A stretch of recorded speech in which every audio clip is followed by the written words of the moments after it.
Hello, everybody. Welcome back to Cinema Savvy. It is myself, George, joined once more by Josh Jones for another wrestling spoiler discussion. We have a brand new pay-per-view to talk about, Clash in Paris, which took place yesterday at the delightful British time of 7 p.m. on a Sunday. We got very lucky with the timings for this one because it is outside of America. It was in France. They're an hour ahead. I do not have Ren with me today. He is loving life in Venice. He's seen The Rock's new film today. I'm allowed to say that. He's done a social media tweet. We're going to probably get that plastered all over WWE events for the next few months. But Josh, how are you doing today? I'm really well, thank you. Like you said, it was great having a pay-per-view at a somewhat, I'd say 7 o'clock was a decent time. I didn't have to stay up till 12, 1, going on to 4 in the morning, like a SummerSlam. So, just a shame it wasn't a really strong PPV. So, but yeah, I'm good. I'm kind of in the same boat, and this is where we're going to go with this. So people watching at home, comment your thoughts on Clash in Paris. This is a spoiler discussion. We can talk about all of it on here. Obviously, this is the first of the 3 Clash pay-per-views to not be in, I say, the UK. They've technically never been in England. We had Clash at the Castle in Wales. We had Clash at the Castle in Scotland last year, which me and Ren were very lucky to be at. And this year it was just Clash in Paris. No castles, not Clash at the Eiffel Tower. Obviously, following Backlash's very successful crowd reaction last year, they decided we'll just give them a pay-per-view and not the UK. So instead, we get the road to Saudi Arabia's Royal Rumble. Thank you. Thank you for the one televised show. People at home do get involved. If you like this video, you like wrestling, we do the PPVs on this. We'll talk about WrestlePalooza a little bit at the end. We'll talk about that actually very briefly because that's part of the journey getting into this event. Because this is we needed SummerSlam Night 2. WrestlePalooza hadn't been announced. ESPN hadn't been announced. And it's kind of been a big month of wrestling news. So we'll be able to talk about that. So everyone was always pleased to get involved. But Josh, I'm going to head into this one. Before this event, because I spoke to you, I think, a couple of weeks ago about do you want to jump on this? Especially with it being a decent time. Again, it goes a long way. I can picture the Americans that, oh my God, it was at lunchtime. Like, shut up. I'll say this. I can't wait for Crown Jewel in Perth because it's going to be like 2 a.m. for the Americans to start watching. And that's where I'm going with that. I absolutely love it. We get it at like 10 a.m, which is actually beautiful for a Saturday, to wake up on a Saturday morning knowing there's a wrestling pay-per-view on that will be done by the early afternoon. That is the dream. Ready for the 3 o'clock kickoffs. Oh, I didn't even think of that. I'm now worried to see what's going to be up against. But yeah, that's it. It cleans up everything. Even the house show I'm looking going to next year. I know that it doesn't clash with the football because Arsenal have to play on the Saturday or Friday and that game's on the Sunday. Lovely. But heading into Clash at Paris, what did you think? Were you excited, or was this a card or a show that you were maybe more excited by? The hype had died down by the start. I'm genuinely quite curious on this. I was really excited a few weeks ago for Stephanie's title match that she was meant to be getting last night. And I think that they have really fumbled the bag. But I think the main reason for them fumbling the women's championship being sort of on display last night is because they're clearly leaving it for WrestlePalooza, as I think we'll discover tonight. I think they've advertised that. I think Adam Pearce has said that they're going to discuss the title tonight. I think a lot of people are really looking forward to Naomi versus Stephanie for Clash, but obviously with the pregnancy, and I think that's been since SummerSlam, hasn't it? Yeah, I think that whole she missed a show on Raw, series didn't of she? events has really unfolded in an odd way. But I was quite. I wouldn't say I was excited. I don't think Logan Paul was going into last night. I wasn't very excited for Logan versus John. However, I actually really enjoyed that match last night. I think the Vision versus Punk, LA Knight, Jey Uso, I'm starting to get a bit sort of not sick of it because I still think there is some entertainment value to the story they are telling, but I think it was starting to get stale. So I wasn't too excited for that. And then we had the Wyatt 6 match added. Okay, I guess it's just extra Universal Halloween Horror Nights promotion, realistically. And then I thought I was a bit excited for Becky versus Nikki. I thought they did a sort of cool mid card promotion in the lead up to it. You know, giving Maxine a match, giving Natalia a match, building up to this all time wrestling match. But I just think last night was the most okay pay-per-view. It just went on for too long. I thought there was too many gimmicks. You know, we knew Roman was going to be taking a break eventually. Clearly Cody Rhodes got an earlier break because of his wife's pregnancy. That was a complete shock to everyone. So I think that's why he left a little bit earlier. But if you want to write someone out of a show, don't do it in this huge, ridiculous manner. Fair enough, the first tsunami was bad enough, but it just kept going on. And the fact that we are an hour into a pay-per-view, we've had God knows how many ads or sort of recap montages, and we've not even made it to the second match of the night, just really set the tone for last night, I think. And it's sort of, you know, SummerSlam, I wasn't tired at once, and we're staying up to 4:00 in the morning. But yesterday, I literally looked at the clock at 9:30 and thought we're nowhere near finished, and I'm starting to get not bored, but I was like, we really need to get a move on, because I think WrestlePalooza has clearly not killed last night's show, but it's really dampened the momentum in terms of how exciting the card could have been last night. I'm with you, and I think it's a great first talking point is WrestlePalooza. So for those unaware and unfamiliar, if you're like us and don't live in America, we get to obviously have our Netflix subscriptions. If you're like me, it's free because we've got Sky Stream, and that entitles you to the whole of WWE, NXT pay-per-views, current pay-per-views, historic ones, SmackDown, Raw, everything that you want. It's great for international viewers. It's so good for international viewers that Stephanie McMahon is now a sponsor of NordVPN, I think. And apparently it's been in a bit of trouble with WWE for that. But obviously in the States, it's streaming on Peacock, or when we did SummerSlam, it was. And it was announced several weeks ago that ESPN, obviously under the bracket Disney, have bought the rights to pay-per-views. I'm not sure for how long, but it's about $1.6 billion. And this would start at WrestleMania next year. And everyone's like, oh, okay. And then WrestlePalooza is announced, which is on the September 20th. It's another PLE, as they like to call them. And then it comes out that they've negotiated to terminate Peacock's, I say their contract, almost their entire contract. They're still going to have NXT. But WWE will be moving to ESPN now with WrestlePalooza next month. And straight away, I know you're quite new to wrestling, so I don't mean this to be in like a dickhead way saying it like this, but historically, whenever WWE launches on a new network or on a new channel or on a new something, that first show or event is like blah, blah, blah. You know, Brock Lesnar like, destroying... Netflix. Rhea Ripley won the title, didn't she?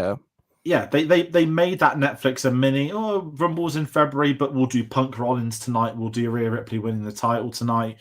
We'll have Travis Scott and Jey Uso, which was obviously at one point a plan for Mania. And famously, Brock Lesnar doing Kofi Kingston 4 or 5 seconds, I think. I could be wrong. Even when Jinder Mahal won his title, that was because India had done a new broadcast deal elsewhere, so they wanted an Indian champion. So WWE is not allergic to doing these things, but I think where Clash in Paris not necessarily has failed, but where WWE has maybe failed the event is, we've got a pay-per-view that's going to take place 3 weeks later. It's going to be at American broadcast time. It's going to be ESPN's first one, so we're going to need to go all out. And I think we're going to rejuggle and use issues. So you very rightly brought up Naomi. Obviously, we're all delighted that she is pregnant.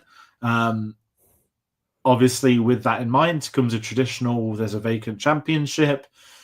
Stephanie Vaquer was the number one contender, and it just went quiet. There was no sense of discussion or we're going to plan something. It was WWE doing the, let's just not tell Paris they're not going to get anything, and we'll do it next month, because that could probably be the opening match, whatever they're going to do, whether they do a tournament or whether they do a number one contender to face for Stephanie to face them on that day. I do not know. It's disappointing for last night. Chucking in Nikki Bella versus Becky Lynch, which we'll get to later, as we haven't got a women's match on the card, get them on the card quickly. Rerunning Tiffany versus Nia for the gazillionth time. Sorry. They were trying to rerun that. Now they're rerunning already Tiffany versus Jade Cargill, which is more of a point that they need to freshen the division, to the point that I think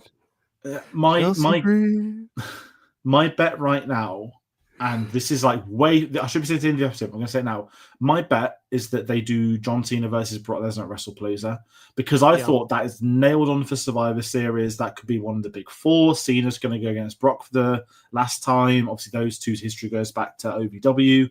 I was just sat there thinking, yep, they're going to just have Cena fobbing off against other people. I was like, no way is Brock going to go to Paris to cost him the match, because Lesnar ain't going to leave America. And we were kind of right. And I was sat there like, it's so clearly going to happen next month now, isn't it?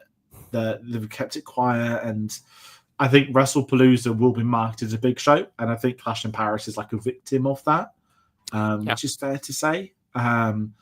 There was even a big meet and greet signing event they cancelled. Apparently it was sold out. I'd seen that, Yeah, the tickets sold out, the photo session sold out, the autograph session sold out. So just cancelled it. I don't know why. Like, I get it if no one had bought any tickets, but I was shocked when I read that everything was already bought. So it's quite clear WWE wanted to get out of France quickly, but they've got one show, and even AJ Styles don't make the card. So we're going to do what we normally do. We're going to talk about the 6 matches, but it was worth having that introductory element to this, because this is a big thing that's happened in the last month that has affected the card. And you spoke about Roman. Let's open with Roman Reigns versus Big Bronson Reed as part of the Vision.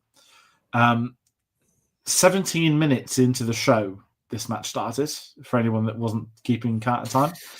And I'm going to say right now, the second match didn't start until, I believe, 7:59 p.m. UK time. So there was just under an entire hour for a one-on-one match with no stipulation, which, to Big Bronson Reed's credit, he has been able to not redesign his character. He's been able to develop his character a little bit, stealing the shoes, the tribal thief, the Shulafala, some really great puns that I think he absolutely needs to be credited for. Someone who was on the up before his injury last year, like naturally is like this great heel, like overnight he became interesting. And I always found it strange when he joined the Vision, because his last feud was him murdering Seth Rollins, basically. I felt like they've made him someone that just takes the pin, and I was like, the Roman program is going to be great for him, like for his career. And I thought the match was actually very good in the context of how good a Roman Reigns match can be against Big Bronson Reed. It's not me criticizing the pair of them. They've obviously not had much ring chemistry together. And how do I say it? I don't like that Big Bronson Reed didn't win. And I really have to say this way. Given all this stuff that happened after the match, which is to write Roman off. Now, I've got a stricter theory than most. Bren thinks he's writing him off to come back at Survivor Series. That is, Roman Reigns like gets one curb stomp and will disappear for 3 months. This felt like, I don't think we're going to see Roman Reigns at the Royal Rumble. That's how far away I think this is going to go. Even though Street Fighter is only filming supposedly for a month, I don't think we're going to see him till next year now. But what I can't wrap my head around is, why did Roman need to win and then murder him? Couldn't they have just murdered him in the ring anyway for them to win? Yeah. Or give Roman the win via disqualification? Because whilst it helps Big Bronson Reed that he had a match against Roman Reigns and it was a good match and the crowd invested, I like when he like caught him from doing the spear, was really cool, and I've not seen many people, I don't think, ever do that. Like, he literally just caught him and threw him off him. I was just sat there like, why is this guy need to take a pin to Roman? Like, what does Roman gain from getting the 1-2-3 tonight? Nothing. And I think I was a bit disappointed by that result. And I think that's what then in turn annoyed me more, that they then dragged out the attack segment for about 30 minutes. But what did you think of the match as well as the end part? Yeah, no, the match was really good, and I think that is why the ending was so frustrating, because I think I agree. I would have liked to have seen Bronson win. I think that my whole criticism of both the MFT and the Vision is, one is really good at boosting the leader. I think Solo, big fan of Solo because of the fact that he's got these dumb looking cronies with him, goons. And then I think Braun and Bronson, I much prefer watching them than Seth. As great as that moment at SummerSlam was, I would much rather be watching these two than the main guy, which is quite concerning. So I think giving him the win last night would have not put him over, but I think it would have, like you said, it feels pointless just letting Roman get another win. I think it would have made more sense for him to lose and then, like you said, get absolutely battered in the way that he did. But just something about how ridiculous it all felt, and very pantomime and so over the top that, fair enough, batter him, spear, the spear after he's giving out the shoes, and the I'm sure there's one time where did he take the tsunami first, and then they all sort of walked off, and then they ran back. I just think it went on for too long. Keep the bit with Heyman. I get that. That makes sense. Show that desperate side of Heyman, but then also chuck the shoes out, have Bron Breakker show up, batter him in the ring for a bit. Pierce can come, kick him out, and then call it there. Because I think it just got boring. And then Jey Uso comes out, and it's just took him like half an hour to get out to save Uso. And I just think Roman has no place in this story that they're telling right now with the Vision. I think, do you know what? If they keep him out till Rumble, keep him out longer, fair enough. If he's going to come back and be the one that helps CM Punk, finally win this belt in a sort of an assist way, however they want to do it, fair enough. But he's sort of done in this story now, for me. And as cool as the guy is, do you know what I mean? There's only so much of it you can take. So yeah, I think that's why he works so well as a part-timer, that I think people start to compare him to The Undertaker a bit, that you're being sold on a Roman Reigns appearance. Like, that is the draw, which he is. But then The Undertaker would rock up, he'd come out of, no pun intended, come out of the grave like for WrestleMania season, but it would be like Undertaker's coming out for us. Who's his opponent going to be at Mania next year? And I think I'm a bit different with the Tribal Chief, and I'm kind of like you, and I'd have loved to have had Red on this to say this, that I got back into it in about 2023, and he was deep into the Tribal Chief gimmick, and when I was watching it, it was the big dog, which wasn't working, and then obviously then quit for his leukemia, which is great for his health. He was able to recover. They were able to reinvent his character, bring him back. But I haven't had that Tribal Chief connection. I like it. I like the concept, but I don't really care for part-time champions.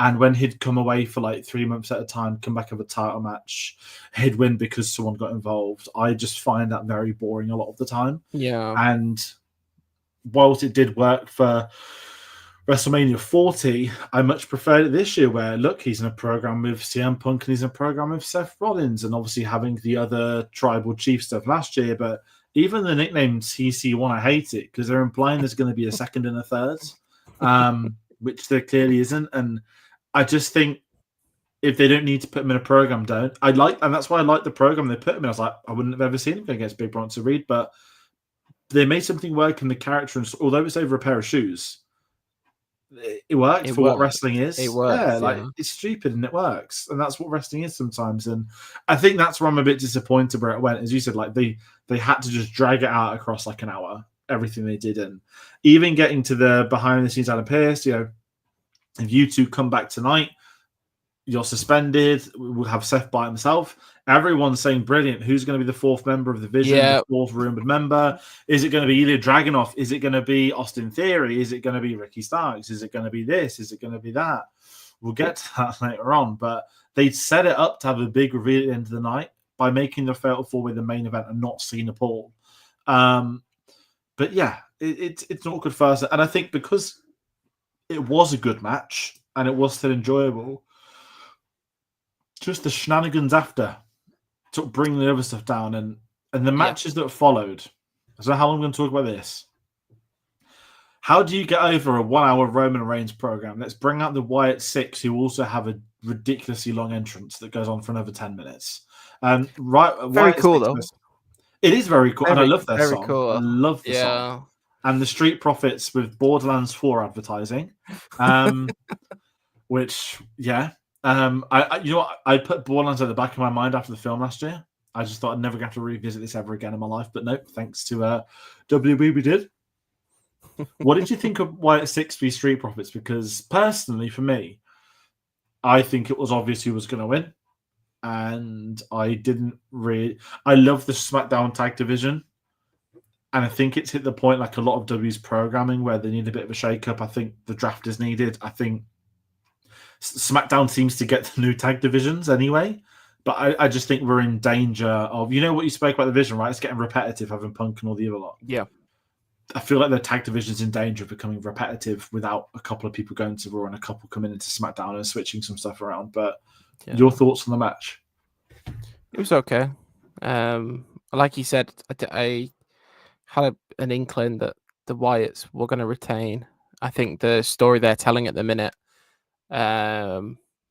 even getting Bo Dallas out of costume last week, that was pretty cool. I don't know, the actual match itself, I thought there was some really cool tag stuff in there. I'm not the biggest sort of tag team connoisseur for wrestling, but it was entertaining. I'm really I really like the Wyatt Six stuff. Obviously I do my little research and my homework, so I feel like I've got a good idea of the stories behind these characters and what they're doing. And I think the stuff that they're doing at the minute, they're really testing these, the relationships of these tag teams, and people can say all they want that they're ripping off whatever Karrion Kross wanted to do, but like this is actually entertaining. But yeah, I really want to see Fraxium win a tag title, whether that's the Raw one or the SmackDown one. But I was shocked they went to SmackDown when they pulled them up, only because SmackDown's had such a healthy division and Raw's has been so poor. Even like the Viking Rangers, who were a traditional tag team, who were a good tag team, they're just hanging around the usual stuff going on Monday Night Raw, and it's just not necessarily boring. The problem with... how do I get into this? Of the tradition of stables, the division are going to end up with the tag belts within the next 4 months. That's how they go, right? They have to build it to have a dominant faction. There will be a time where they get all the gold. Based off the new member, half the team now have gold. But isn't that what they were trying to do with Solo? Well, this was also the worry as well. That's the issue. That's the issue when you have two factions doing the same thing at the same time. One on a Monday, one on a Friday. Yeah. And this is the problem with Sir's, the fact he obviously lost the belt on Friday Night SmackDown isn't this show. Whilst he's been very funny, as in how he is with the crowd and how he's been since they've given him his own thing, he's been he's been a lot off the chain. He's actually just got a lot of charisma. He's actually very entertaining, but he's very limited in his actual ability in ring. But the whole MFTs I find just awful. I don't think he'd need them to be entertaining. Like he's No, not his but dad. this is the Like thing. he's not Rikishi, but I think it brings him down that he has to rely on them. And I don't mind a heel needing friends and allies, but with him, it's just It's the same stuff we've seen for the last like 5 years from the Bloodline, but it's just done in a boring way. And at some point, like they had the gold mine of Jacob Fatu. That was he's going to eclipse Solo within like a few weeks, and he did. And then the journey's been about, okay, how do we get Jacob away from Solo to start a career or new stuff? But yeah, he's right. 2 factions. We've still got technically Judgment Day as a faction as well going around. For I feel like whatever's they're left of tempering until Liv gets back, though. But this is it. that'll Like be- it's frustrating that it brings the tag division down that it's stale in both sides of it, and it is predictable both sides of it. And one of them will have to run rampage. And I think it's like the stuff of the vision. They're going to come out and open the show. They're going to then interrupt whoever opens the show, and then they're going to have a main event match at the end to close the show. And you did that for a couple of years with Judgment Day. You've done that every time. You've done it with the Bloodline. It's just not as interesting, and I think you need to work your way around it. But yeah, with this match, I think that then brings on the Wire Six is that, oh, look, there's a stable of 5 people, and they're all ringside for the match. To the point they're sat watching in a chair. Yeah, of course there's going to be some shenanigans for them to win. And I just think it just felt like that match would have been on Friday Night SmackDown and no one really cared. And it's probably the right match to have after the opener. And it probably would have been the best match to have before the women's match. Because if we're like politely moving on from that, obviously, as we spoke about earlier, it wasn't Naomi versus Stephanie Vaquer. It was Becky Lynch versus Nikki Bella for the IC title. And I will say this, I've loved Becky Lynch's IC run, and I still do. I like Nikki Bella more since I've got older, as in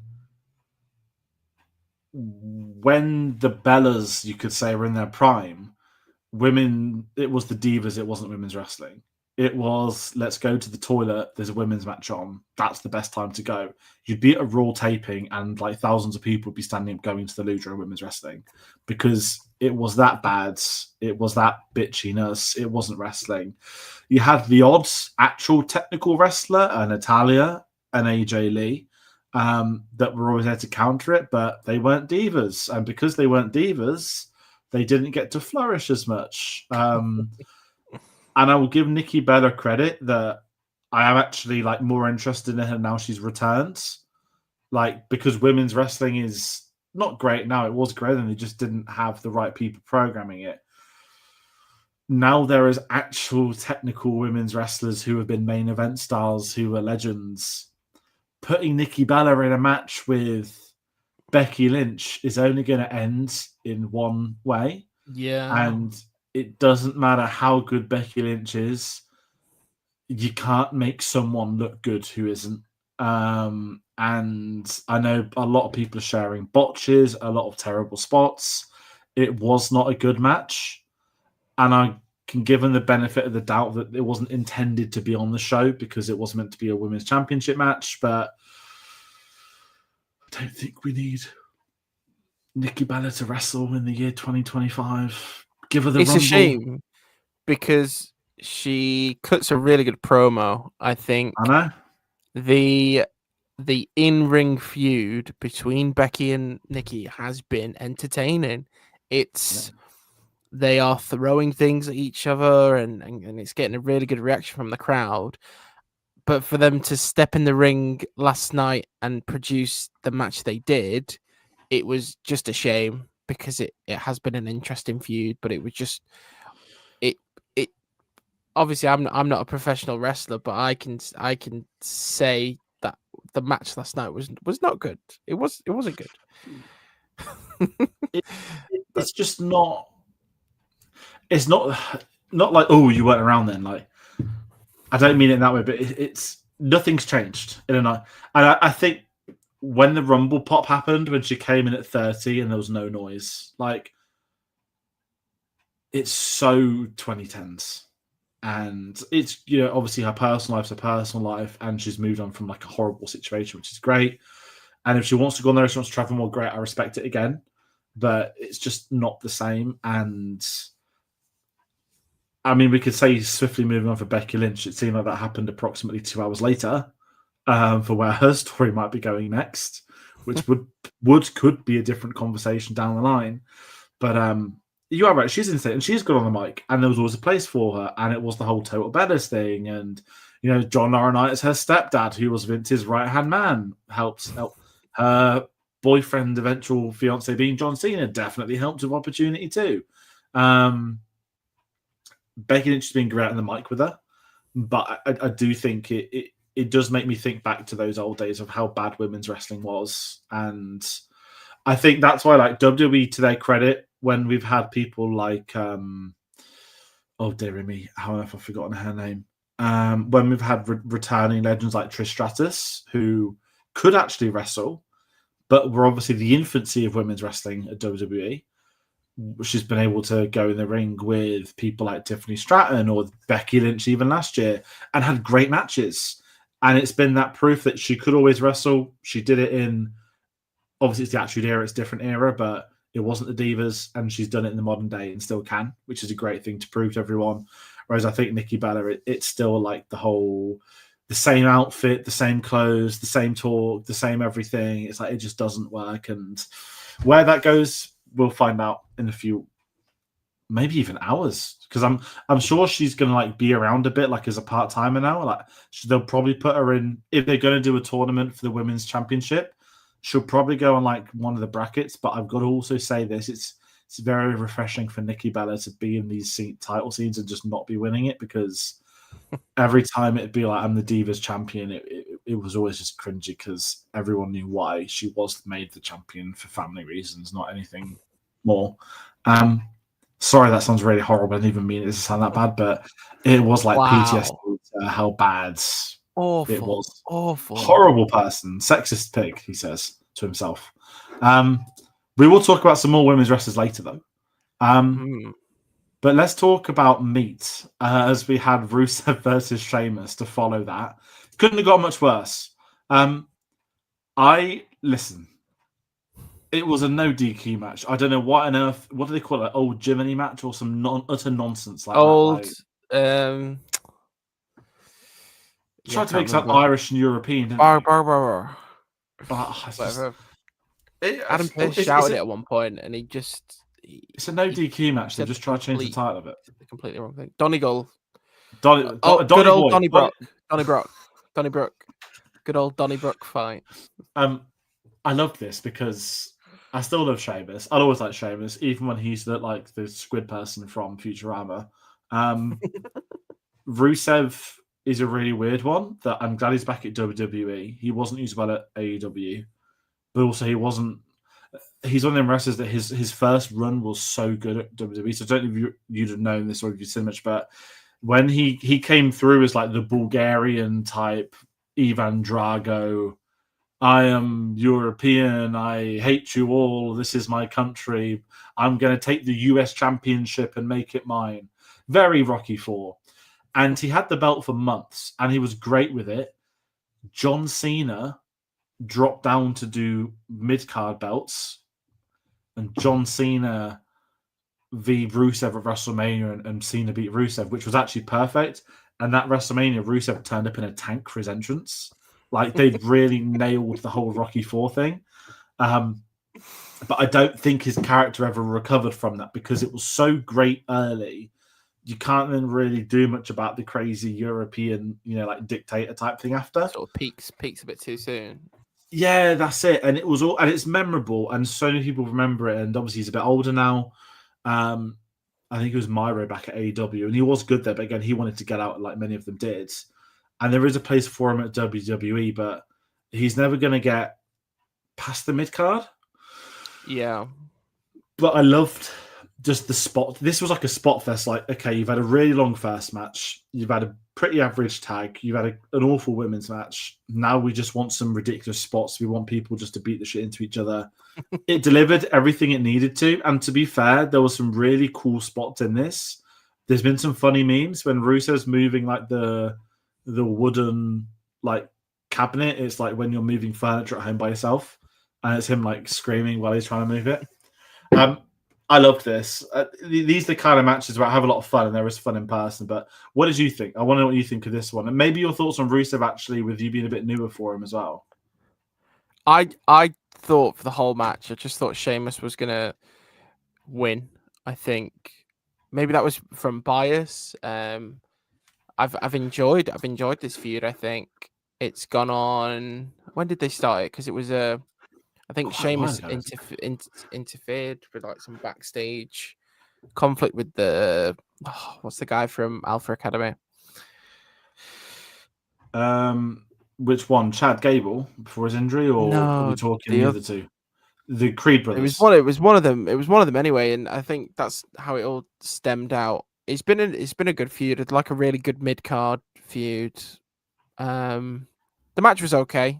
Again, I think because I had such a sour taste. That sounds awful, but I think because already at that point it'd been going on for ages, and I was starting to get bored. It was okay. It was chaotic, to say the least. I think there's some really good moments. Sheamus gets dropped into a not a barrel, but it's like a wooden crate box sort of thing, and he genuinely looked like he'd smacked his head. It was interesting. Took him into the crowds, so they got a bit rowdy. I just liked the gimmicks that they're in an Irish bar. They've got the flags up and the barrels of whiskey, and it was okay. It was nothing spectacular, but they clearly beat the shit out of each other as well. So proper. But I don't know. I don't know what's next for this feud. If they sort of end it there, or I think it's the end of the feud. I'm curious at what happens with Dom tonight, because I wouldn't say Rusev's getting a push, but that's the sort of match where he's been on a pay-per-view, right? He's won. You could then use that to go after the IC title or the US title, like, the mid-card ones. And ain't going to work against Dom with Rusev, but it probably would work against AJ. So I'm a bit curious, but this is it. Like, because WWE is so huge, I don't know how they use people like Rusev now. And Sheamus' one goal for years is to win the Intercontinental, to retire as a Grand Slam champion. We know he's obviously the last stages of his career, but he's a name that people enjoy watching. That WWE know they can put him on a pay-per-view. He's going to deliver. That fans like him. His moveset there is like fun to be had. But I enjoyed it. It was just such a weird match, and I can at least say, compared to the previous two, this felt like it should be a pay-per-view.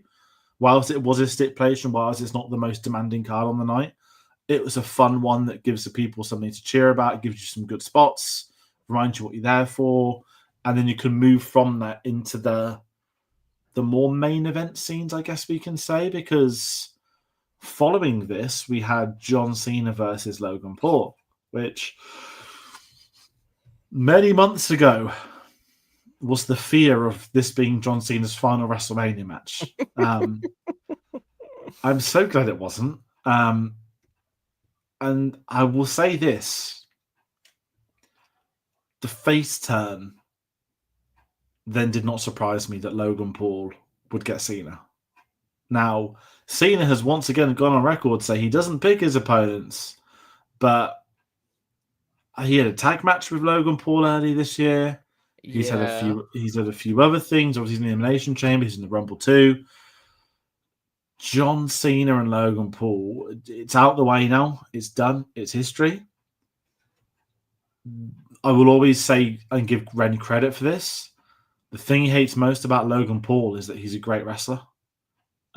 He's very good. He's very good. This is it. Like, and it's so frustrating. He's so good because so many other influencers. Like I won't get into piss takes of like media circles, but you get people like Brandon Davis who think they can become wrestlers because they've seen Logan Paul do it. A, you're not that guy, pal. And B, it just doesn't happen like that. But this is why it's in France, right? Cena isn't going to wrestle Logan Paul at WrestlePalooza, but France, yeah, like you want the French to boo one person, cheer the other, sure. And it kind of reminds me, like, yeah, like we had Cena as a face, and at the same time, it then made a lot of people online criticize the heel run again because it's like we could have had Cena Orton, we could have had Cena Punk in good matches, and all the heel ones were wasting classic matches. Even the tag of Logan Paul before, but as John Cena will say, he doesn't pick his opponents, but he's got three pay-per. He's got 9 more appearances, but 3 pay-per-view appearances. You've got his retirements at that main event. You've got Survivor Series and likely WrestlePalooza. So the clock is ticking, and I think that's where people are concerned. And I'm going to say about the match, one thing I want to love, Cena did the Styles Clash. Now, he's saying that because he might not be able to wrestle AJ Styles, he wanted to honor it. I really like that. I'm going to say something else very controversial about John Cena's retirement. I know he speaks about his body not being there the way it was. I wish we could have him have a match on Raw or something. Like, I know he can't do every week. I get that. But I'd be really good if he has missed AJ and he's had 2 Logan Paul matches this year. That's me being quite open. Because when people look at Cena's like greatest rivals, they look at Randy Orton and CM Punk as the 2. But because AJ came later in his career, a lot of people would say Cena versus Styles was Cena's best ever match. Now, I don't agree with that, but it's one of his best, and I wish there's a way to get the pair of them together. I don't know, but it's an interesting one. What did you think of the match? I thought it was really entertaining. Compared to the expectation I had going into it, what was it? Did Cena do an open invite or a few weeks ago? Yes. Yeah. From there to how much I actually enjoyed the match last night, they just both went for it, and I thought, yeah, I was really invested. Cena's entrance, just to kick it all off, was really good. Just from beginning to end, it was just, I wouldn't say electric, but there's something about Logan Paul as a wrestler, like you said, he's so committed.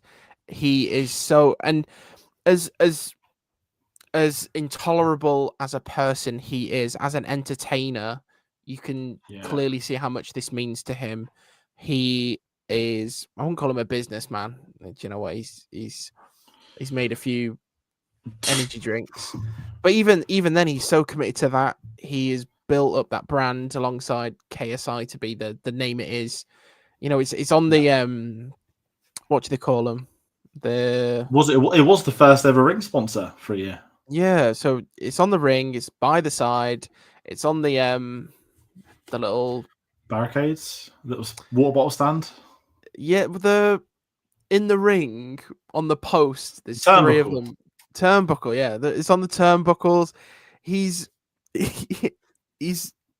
just committed, and I think there was one botch that they really poorly timed with the camera, but apart from that, it was really good. And I think it was excluding the interference with the Roman match, I think it was my favorite match of last night. Cena versus Paul. I think it's very fair to say as well. I think where I kind of sat with this match was, I know a lot of people wondered, is Brock Lesnar going to rock up? Now, he was never going to France. It's just, he's just like, no, I don't mean it to mock you, but I think the cement of that is, if this had been the main event, I would have been, okay then. Because they've got to end on something. And I think if it was Cena, Brock's turning up. If it's the Fatal 4-Way, we're getting the new member of the Division turning up. And if we sort of segue into that main event, CM Punk versus Jey Uso versus LA Knight versus Sorry, not Mr. Yawn. I'm yawning because I'm tired again.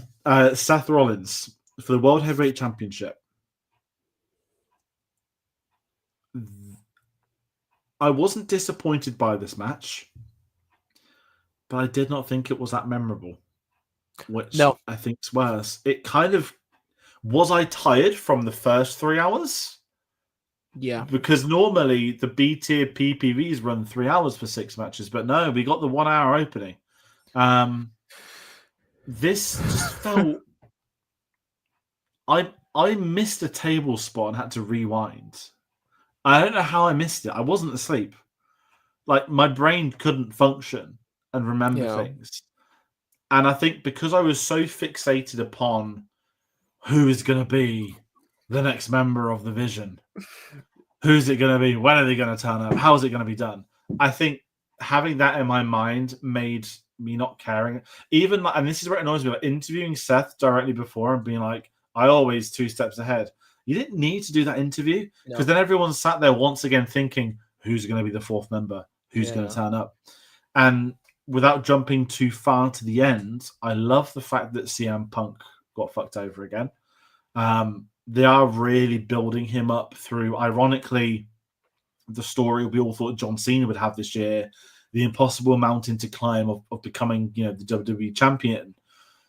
CM Punk has tucked that and is running with that, and Seth Rollins is like his kryptonite at this point in time. The insane selling of the steel chair when Seth curb stomps the steel chair and it like closes on his leg.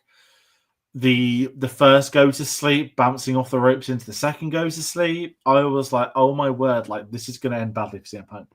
And then the masked person appeared, and I saw this massive chin, and I was like, oh my word, it's Ilya Dragunov. Like Ren got it right. It's Ilya. Like he did his ACL. He's an absolute like insane person. He would fit so well into the concept of what the Vision is, and he'd make a great 4th member. And it was Becky Lynch. And my biggest criticism of it being Becky Lynch, I want to get your thoughts just after. When they turned Seth Rollins heel at WrestleMania, 2 days later, they turned his wife heel on the Raw after WrestleMania. Several weeks later, he gets Big Bronson Reed and he gets Bron Breakker. Every single person within wrestling thought Becky Lynch was going to join the Vision there and then because she was now a heel, he was now a heel. It was so obvious. And then they very specifically decided, even though they're married in real life and in story, to just like never really bring it up again. And now she's part of it when she's kind of always been part of it because it's his wife. It didn't work for me. And it's a shame because she should have already been part of this from day one. Because she's done so much great work as a heel already. This feels like they're setting something else up for a few weeks' time or a few months' time. But I want your thoughts on the match and your thoughts on the Becky Lynch moment. Yeah, I think, again, a lot of times last night where I was ready for bed. I admit I might not have been fully committed to watching this main event, but like you said, I think we all knew going into this match, even before the promo with Jackie, that Seth was retaining. There was no way he was losing this belt. If they want the Vision to work, he's going to hold this belt for quite some time, definitely into next year, without a doubt. And I think you need that CM Punk story to really gel because ultimately that is who is taking the belt from Seth. I think the LA Knight rematch thing is done now. I really don't know what they're going to do with LA Knight. If they drop him to the mid card, but yeah, I liked where they're getting the table. The 3 of them are trying to work together. They're gonna take out Seth. It's all gonna work. And Jay's like, no, fuck this. And he's he super kicked CM Punk or something, or just out of nowhere. I quite like that. And then the actual reveal of Becky. It was so clear it was happening. Was she under the ring? Because I don't know. it was a very quick reaction from the crowd compared to SummerSlam, where they saw the person walking to the ring for about 10 working days. So it really sort of spoiled the fact that there was going to be an interference. But as soon as you saw the eyes, it was like, oh god, it's Becky, and it was sort of that excitement tempered massively. And yeah, so I really don't know what they're going to do next with the Vision, because they clearly want CM Punk at the forefront of it all. Yep. But with no Roman, what's Jay going to do? Is Jay going to join the sort of solo adventures with Jimmy, Sammy, and Jacob? Who knows? But we really can't keep running Punk versus Seth for however many months unless they spice it up. And we've got Seth and Becky, people on Twitter, and even last night, Jackie and Big E were really talking up about a potential return for AJ Lee, but who knows? I think it'd be very cool for him to do a mixed tag match. But hey, it's until Liv comes back, and then it's Liv and Dom join in when they start to push Dom for the big titles. So AJ Lee, you know how I just destroyed Nikki Bella and the Divas and said who could wrestle, who couldn't. I think AJ Lee is the wrestler that, from the day CM Punk came back, I think the promo on one of his second ever shows, he said AJ Lee's name, and she always gets a pop, and everyone loved AJ because she could wrestle in a time where women couldn't wrestle. I'm just gonna say that. She was great on the microphone, and when she'd hold that Divas belt, it was kind of not derogatory because she was the champion, but it was like she deserves so much better than what this currently is. And when she chose to leave, very fairly so, given everything that happened, everyone had always spoke of, if Punk comes back, she'll come back with him. And it's been almost 2 years and it still hasn't happened. I believe she's a successful author now. I think she's done some short film producing as well. Right, yeah. Yeah, and she still looks like she's in great shape. Whether there's something in play, we don't know, but the prospect of Becky Lynch and Seth Rollins versus CM Punk and AJ Lee, that to me is the main and only way you can really keep that feud going right now. Whether they then want it to be its own thing or AJ comes back and goes after Becky herself, I don't know. But if AJ Lee is down to return, I think not only has enough time has passed, I think CM Punk settled enough where he'd be more comfortable bringing her back and into it. And I think it would be one of those moments where it would be one of the biggest pops of the year. When I spoke about the Rumble earlier, so many people, again, since Punk's been back, everyone's been crying out for AJ Lee number 30 at the Royal Rumble. And I think this year, because they obviously did Alexa coming back earlier, I think she was 21, yeah. Everyone was like, oh my God, AJ's going to be number 30, AJ's going to be number 30. And it was Nikki Bella, which is also the kryptonite of that women's era, that Nikki Bella got the opportunity, not AJ. So if she's to come back, I'd be buzzing. And I think the women's division needs it. And if she can still wrestle, which I'm absolutely sure she can, it'd be a welcome addition to WWE. But it'd also be great to get a bit of a family feud on there as well. There's cool opportunity as well with Roxanne Perez, because I know for a fact they will call her daughter. She's the biggest AJ Lee fan. Yeah. There's a potential angle there once you do the Becky and Seth feud, that you can keep AJ around and actually do something with it. Because I think the struggle now with Nikki Bella, is she going to carry on? Is she going to have one more attempt on the mid card, or is she just going to go back to being pally with Rhea Stephanie and Io. Because I really feel if they don't find a good enough narrative for Nikki Bella, she's going to become the next Natalia and is sort of just she will fade away. She will just exist. And if I was on that sort of narrative team, I'd really reconsider what you're doing with that mid card, because they have poked really well at bringing in Maxine and Natalia, that they can actually do something with this mid card with Nikki, with I'm trying to think who else is who could. I honestly move Chelsea Green and the Secret Harvest to Raw, and let her go for the belt. Just sort of, and then you can have Piper and Albert in that mid card as well.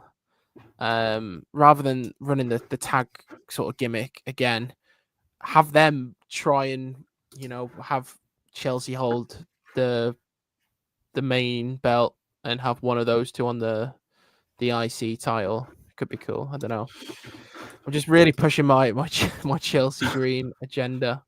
People want Chelsea Green, and this is kind of it. Like with AJ, Chelsea Green's gone on record and said that she preferred divas. She wants to be a diva, not wrestler, which is fair. And I think this is where Nikki Bella's limited in what she can do, because she had a limited moveset, because she was at a time where it wasn't good. Bree's never going to come back, right? So you can't bring back the Bellas together as a tag. That's never going to happen.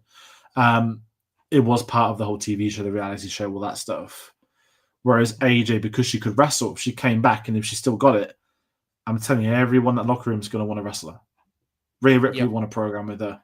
Roxanne Perez, you mentioned, is a great shout. There'll be championship opportunities. There'll be other wrestlers. There'll be mixed potential with Punk as well. There'd be so much that she can do. Or if it was ever to be a one and done and she doesn't want to commit, that would also not be a problem. She could get her rightful Hall of Fame spot with it all.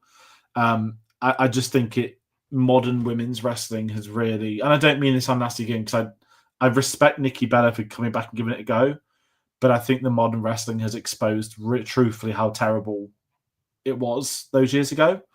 I think that's what the biggest... Go on.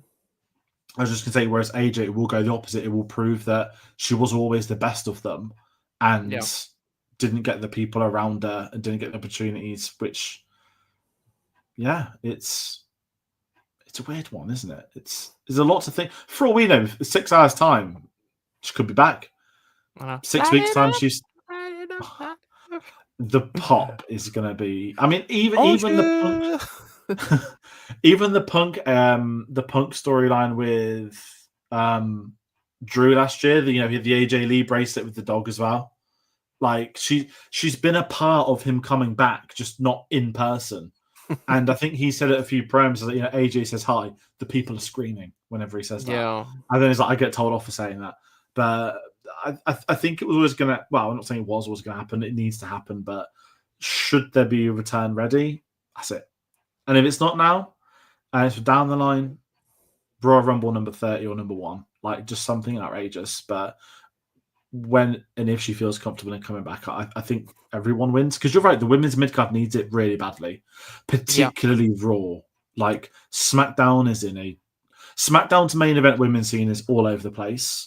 But then midcard is the midcard. So is the midcard, though. I think they just pretend Julie doesn't exist. And then they pin buddy Kiana James in 6 seconds as well. It's just, how long has that belt been a thing? Is that like a new? Because Chelsea Green goes on. She's like did they have a mid card title before? No. Lyra. So everyone for years had said the women's wrestling is great. There's only one belt per show, and basically brackets you've got Rhea Ripley as one of them. So that's always going to be the main event scene. And you've got Charlotte pretty much on the other. So you've always got dominant, same faces. But everyone always said there needs to be a women mid-card. They brought it in NXT and it worked really well. Everyone was desperate for it to be in the women's main roster. They brought them both in. 2 rather than 1, fair play. I thought it'd just be 1 across 2 brands, but they have they've not done well with it. I think that's the issue. I think Becky's elevated and made the women's IC a proper belt. but they've not yet done that. And I think Chelsea Green did well with the belt, but it didn't get onto any pay-per-views. It didn't get defended often. She was the right first champion, and the booking was all wrong from that point onwards, because the stuff she's done on the indie circuit is insane, and she can wrestle. And I just think, again, in need of a desperate brand split or a draft, the women's division on SmackDown, like, how many times are you going to run Tiffy versus Jay before it goes back to Nia? Like, honestly, when she walked out at Dublin, I thought we are not doing this again. And that's the problem. And Triple H, but they only did it because she'd been on the house shows.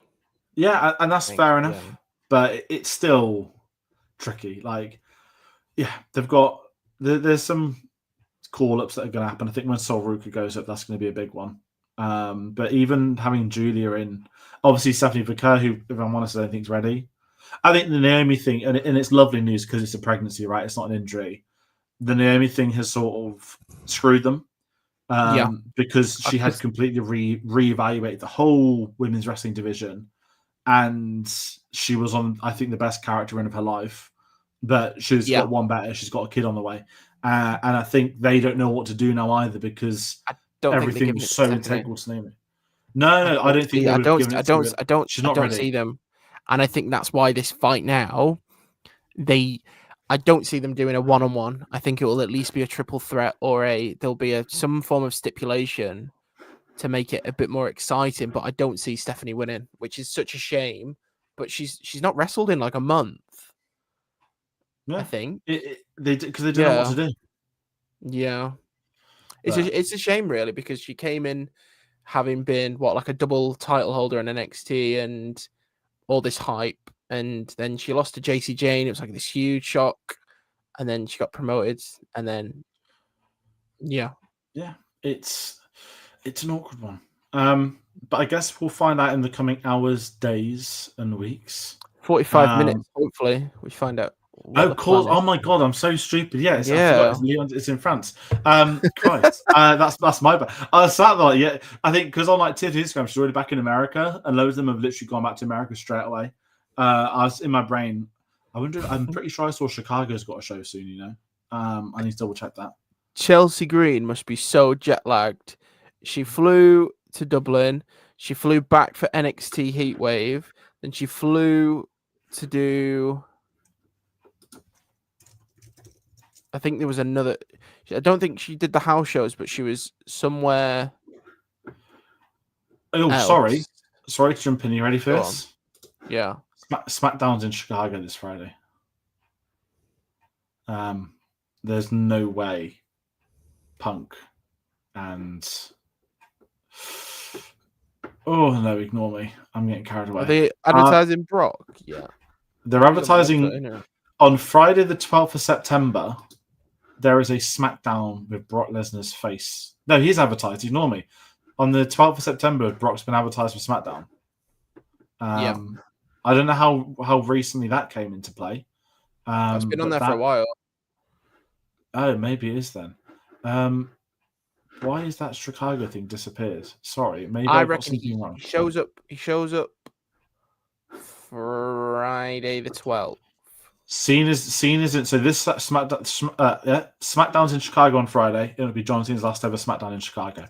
That's what I've just got here as a statement. And then Lesnar's going to rock up on the 12th to probably, I think, set something up for WrestlePalooza. It will be. I also think. You know what? I don't mind it sooner than later either. Yeah, just get it over with. Do you see him staying? I feel like I asked you this last time.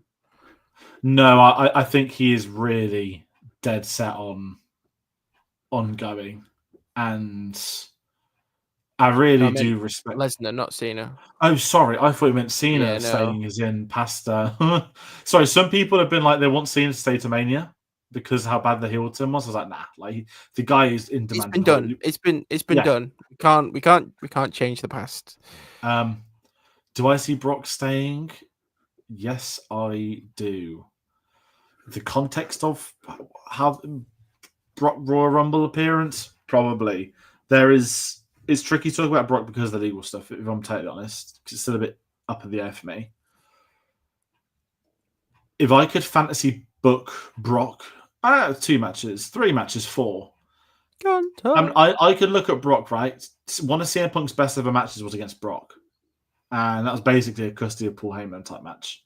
And that was SummerSlam 2014, maybe? Or 13. Basically, whatever CM Punk's last SummerSlam was. And it was incredible. I want to see Brock Lesnar versus Gunther. That has been a dream match for several years for a lot of people. I kind of want to see him versus Braun Breaker in just a freak way. But I don't know if Brock... Because thinking of Brock, he obviously fights who wants to fight. I don't even know about the unscripted Cody handshake. Where they had a match at SummerSlam. The whole Cody didn't win against Roman Reigns, and his next test would be Brock Lesnar. At the end of the match, when Cody won at SummerSlam, Brock Lesnar pulled him towards him off script and shook his hand, and Cody was shitting himself because no one really knew what the fuck. If it's unscripted, it's Brock Lesnar, you're probably going to be a bit worried. But yeah, Lesnar shook his hand, and then the talk of the town was that Lesnar was going to get dumped out of the Royal Rumble by Dominic Mysterio the following year, leading to a squash match. No, I remember you saying that. Yeah, that's the dream. I'd take that in a heartbeat. If Lesnar the Rumble Nation, I just want Dom to eliminate him. And I think the story is that Dominic would then get killed in a squash match by Lesnar, and then someone like Gunther was meant to come out and be like, "Come on, then, go for someone a bit bigger." But that's just fantasy because I really don't know what's going to happen with Lesnar. Yeah, I don't know what happens with him. I don't know what his deal is. I don't know if he's coming back for Cena. I don't think he's coming back for a one-off match. I think he's probably signed a part-time contract, probably 3 or 4 appearances a year. He'll do a Mania, he'll do a Rumble, probably just them. It's a tricky one because everything going on. Get him in the ring with Jelly Roll. He was there. Could have happened. Could have come out against them. But I guess we'll find out in the coming months for Lesnar, won't we? But one final thing I forgot to say is Worlds Collide next Friday. Dominic Mysterio is clearly winning the AAA World Championship. He's going to win it.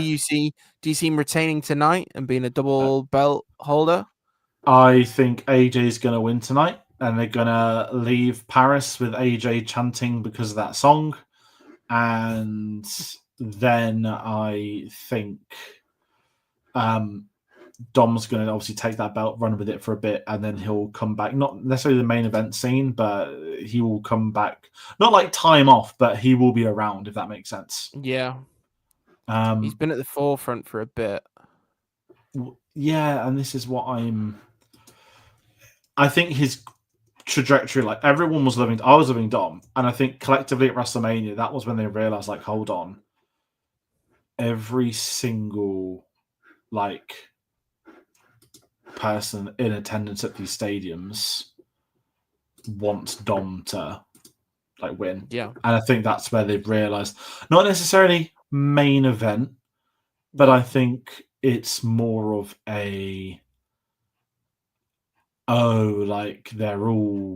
everyone does want him to do this. Everyone does want him to do that.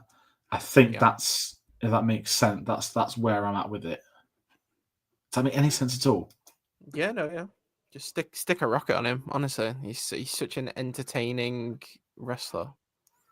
Yeah, exactly. But I think this. Sorry, I know I said it would be an hour. I feel bad. I've kept you on for longer, and I know you want to watch Raw as well. I want to get your final thoughts on Clash in Paris. I know we've started the conversation much better talking about non-Paris stuff. To quote MJF, I'd call it mid. It wasn't awful. It was too long. I think if they had shortened the opening, I think if they had removed the Becky stipulation and had Seth win on his own, it would have been a much better PLE. And obviously, I think the Naomi Stephanie match would have elevated it even more. But obviously, things happen. See, it was okay. I'd give it a 5 out of 10. I think things could have been done differently. But yeah, I also worry. Imagine if they'd try to drag a 5-card night without the White Six match. It's the most obvious, like, final last-minute addition ever. Imagine if it was like 5 matches on the card and it went on as long as last night. It just would have been 10 times worse, I think. So that's, yeah, I'm kind of the same. That I think if you'd have cut 30 minutes, that would have changed maybe the card and the night. But by the time you got to the ending, you weren't bothered because you just wanted the outcome to be done and dusted. And that's kind of where I settled with it too. That I think it's just average, and I think that's at the. That's because they want to focus on WrestlePalooza. They don't care about the Peacock deal. That WWE are more than happy to sacrifice one pay-per-view now. Why they want to put on 100% of a show for September, not 100% for August, if that's going to have an impact on the new system. So there's obviously a bit of politics there, which does happen, and unfortunately will keep happening within wrestling. So yeah, that's everything I think we're going to say. So we're going to round out. It's been lovely discussing this with you. People at home that don't follow Popped, because you're on a new place now, where can they find you, what you're up to, and what you're covering at the moment? yeah, so Popped, check out the website, popnews.com. We've got coverage of the paper that's coming out this week. I'm trying to think what's big coming up. I think looking towards the end of the year, we've got Stranger Things that we're definitely going to be covering. Percy Jackson. We're on YouTube as well. We're trying to really sort of expand over there. We're on Instagram now, popped_news. And then obviously our main home is X at Pop News. We've just covered Destination D23. It did really well for us. So yeah, just come and join in the fun, the Popped fun. Everyone get on there. I use it for a lot of my news stuff as well. I honestly do, not just discussing film, you guys. And yes, it's been lovely to get you on. Thank you all, everyone who's been watching with us. We'll be back with another video on Thursday. I've just ready to record, which is a heavy one. We're obviously running a Harry Potter series at the moment.